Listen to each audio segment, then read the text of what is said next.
point of contention? Big ban. Big ban? Roger. Isipin niyo ng Aurora, wait lang, baban ba ulit natin yun? Or worth picking na kahit first phase? Going into the draft since they're blue. Blue side, just like what we said, Ban! ang Aurora at tanggal na kagad.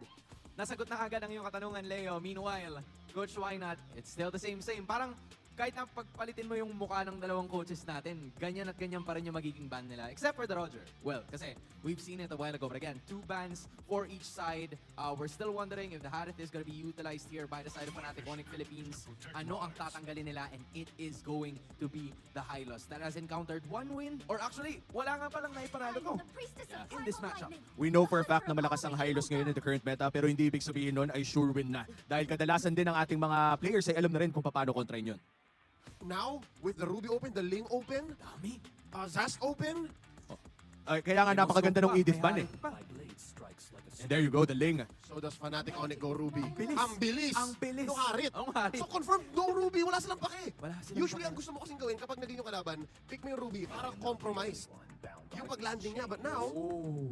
Fnatic Onyx, ito very team fight centric. I feel like they're anticipating yung Ruby Still. na posibleng i-pick up ng kupunan ng Aurora given na pumick up sila ng Phoveus dito. Yes, yung dash hindi na kinakailangan ng Phoveus pero it gives him the passive just like what Womi has mentioned a while ago. So, kesa makuha yung Harith kanina, ganito yung nangyari nung game number 1. Yes. And Yes. meron akong naalala din na OG counter sana sa Harith na sana lumabas. Pero Lunox, I remember around season 8, Harith Lunox yung tinitignan natin. Pero tingnan natin kung yun nga bang kanilang kukunin. Moscow pa rin. Iba pa rin kasi talaga yung side lane presence eh. And lumbas ulit ang mid lane Pryo. Maagang na-pick ang hero ni Yue. Now, Fnatic Onyx PH, parang ano lang sila, no? Palitan lang sila ng adjustments. Kasi Nolan ulit for Fnatic Onyx. Yeah, somewhat alos parehas yung draft dito. Compilation of games 1 and 2. Yung nakikita natin ditong matchup. And not only that, di ba?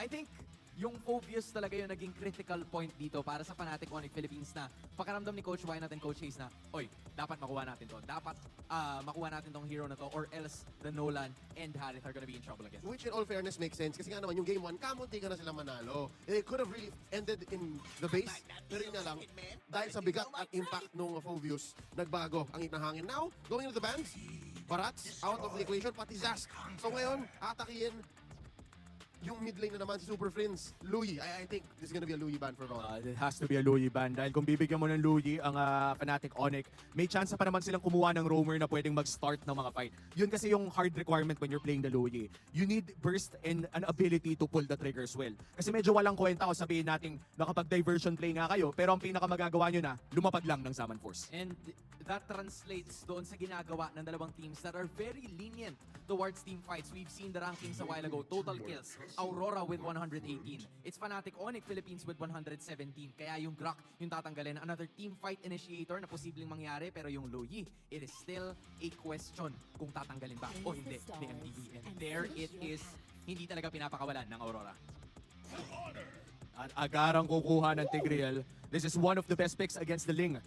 Even the Moskov dahil short-range marksman ito. But then again, we have to remember that for Aurora, they do have access to the Implosion as well via the Valentina. At libre ang pasok ng Implosion. The dash, I'm you Implosion. So meron din silang solid pickup. Now, you're wondering, anong pipiliin ni The Hitman?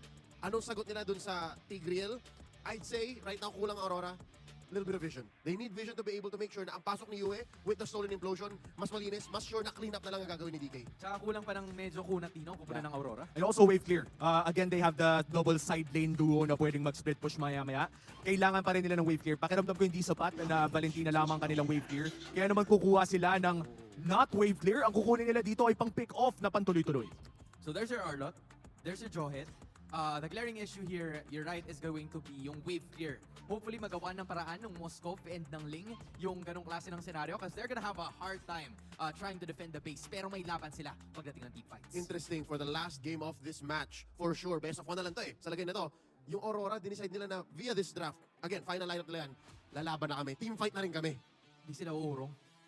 That's what I'm getting from this lineup na okay, sige, Renze, kunin mo yung Jawhead, magpato ka ng kahit sino man, tas kami nang bahala. Ano pa natitira? Vex, Aurora? Yeah, something like that.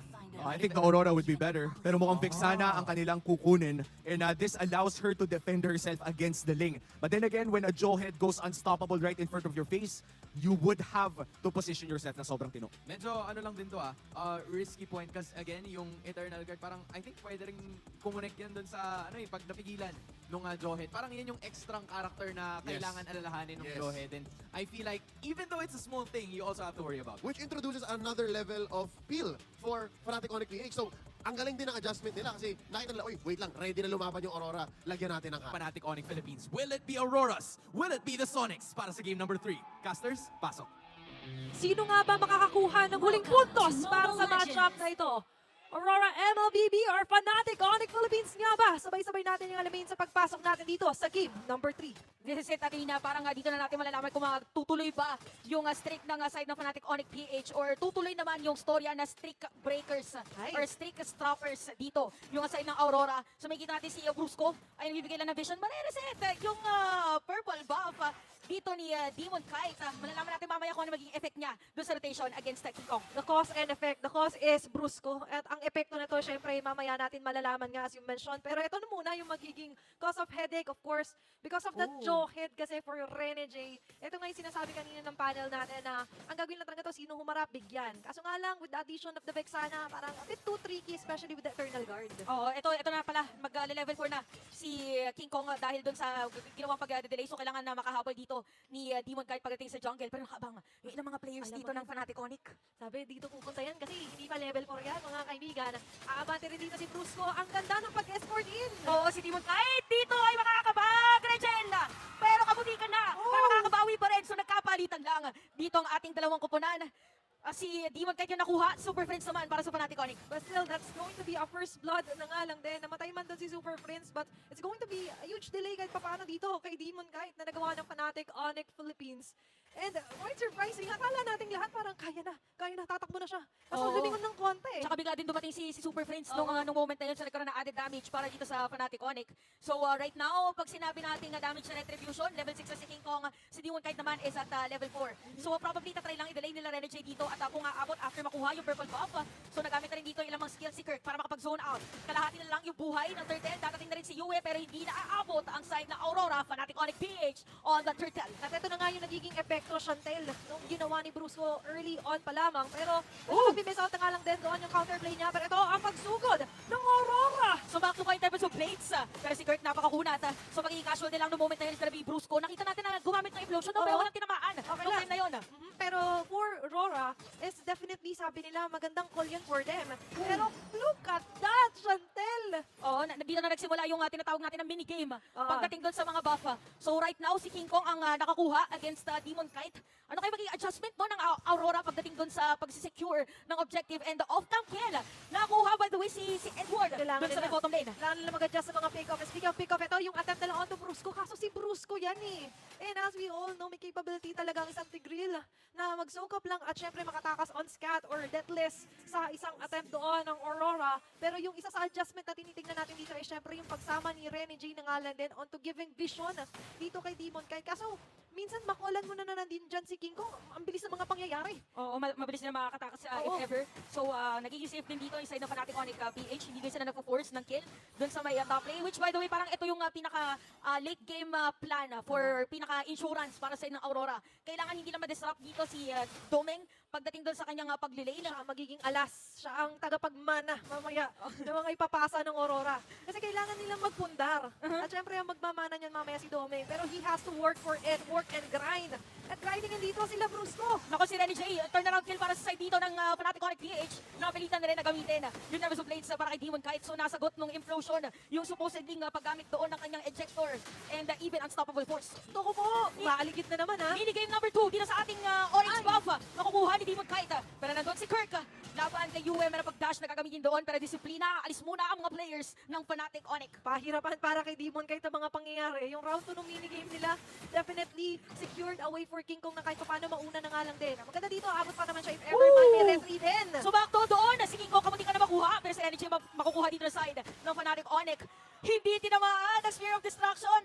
Isang guhit na lang sana nung moment na yon. So King Kong is still alive. At nakita ni King Kong na parang gana yata yung ganong klase ng mga pagtakas ko. And definitely, yung turtle ay wala pa naman makukuha. May pag-recall. Recall pa lang naman tayo nakikita dito sa ating mapa. Pero for Fnatic Onyx Philippines, it's going to be a free turtle going on the hands of King Kong dito. Pero Chantel, dun sa may bandang baba, ginugulo na naman ang buhay dito ni Renegade at Demon Kite. Oo, nakakat yung minion wave dito ni Kirk. So magkakaroon na switch by the way. Si Doming ay nandito na sa may bottom lane. At si Kelra ay nandun pa rin sa may top lane. So another minigame, ladies and gents, para sa ating laban. So dito nagsimula yung minigame natin eh. Doon nga na-delay ni Brusco kanina. Pero magkakaroon naman ng pagkakataon si Demon Kite na masecure yung kanyang purple buff. Pero top lane, nakuha na ni Kelra. Kumbaga, for Fnatic Onyx Philippines, mag-react man kayo sa attempt if ever na i-delay nga doon yung purple buff. It's still going to be a win kasi nga si Kelra, ang call nila, pumush ka lang dyan. Kasi sa malamang, ibabantayan nila ngayon si Demon Kite just to try and not delay him furthermore. Pero ito yung hindi nila ma-prevent, Chantel. Feeling ko ano na rin eh. For Demon Kite, sige, sabi niya, hayaan nyo na yan. Sige, hayaan nyo na. Dito na ako sa top lane, magkakataka na kami kasi delikado din na i-risk if ever na possibly magkaroon din kasi ng team fight at sasama din dun sa lane ni Doming. Ayan yung tinatawag nating aurahan ng ating mga junglers. Pero ngayon sa may bandang baba, 3 miyembro ng Fnatic Onyx ang nakaabang dito. Alam nga ba ito ni Rene J? Nararamdaman niya ba na may nagtatago dito Oo. mga miyembro ng super team? Walang enemy missing. Di ba meron ganon yung Ay, oo. voice command? Wala. Yung nawawala sa ibang mga lanes. So probably ay nandun sa pwesto na yun. And Kelra, may highest turret damage. Grabe, no? 3.3 million turret damage ang meron dito. Kelra, pero ito mana yung mga gilid damage. Grabe yung itcha ng moment na yun. Pero may explosion para kay Brusco sa ilalim pa naman ng Torre. Kaya mapapatay lang din na. Pero yung Torre sa gitna ay makukuha na. Sasalaw. Dito yung saman ko si Energy. Mamipili na mag-flicker out. Makakasalubog dito ni Kirk. May stun doon para sa ng Aurora. Pero unti-unti na rin na hit yung Torre dito. Second tier turret para sa ng Fnatic Onyx. Ganda nung ginawa na nga lang din doon ni Kelra if ever kasi nakita natin na nagkaroon man ng trade-off, a roam for roam, Brusco and Rene J. Pero napakarami nilang na-convert into just one single clash, mini clash nga na naganap doon. Daming na-delay, ang daming na-push Chantel, and definitely lalo ngayong papaldo si Kelra sa laban na to. Oh, and speaking of yung katapat ni Kelra, medyo may hirapan siya later on dahil si Kirk ay meron ng blade armor. Oo. So pwede nga siya na dito yung dikitan. Mamaya ng Phobius and third turtle para sa ating game mapupunta sa Fnatic Onyx. Maaga nilang pinagplanuhan yung insurance plan dito ng Aurora na si Doming. Kaya ngayon, dadalawan na nga lang din nila. Tingnan natin kung ano nga ba yung policy na nila ngayon. A great face check here for Super Friends.